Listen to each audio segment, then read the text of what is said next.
आता बातमी आहे इराण इस्रायल युद्धासंदर्भातली। इस्रायलला भारताकडून दारुगोळा आणि हवाई संरक्षण यंत्रणा हवी आहे का अशी शक्यता निर्माण झाल्याचं दिसतंय। कारण इस्रायली संरक्षण खात्याचे डीजी मेजर जनरल अमीर बराम यांनी काल भारताचे संरक्षण सचिव राजेश कुमार सिंग यांना फोन केला होता।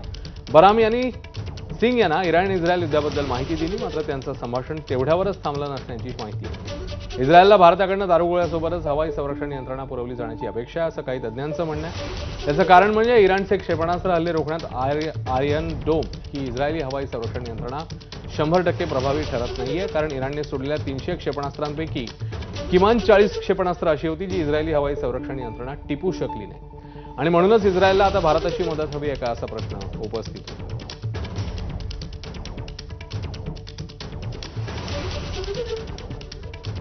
यासोबत इकडे एक छोटासा ब्रेक, पुन्हा एकदा लगेच परत येतोय। पाहत राहा 10च्या बातम्या। प्रस्तुत करते MBBS प्रवेशासाठी 26 वर्षांची परंपरा।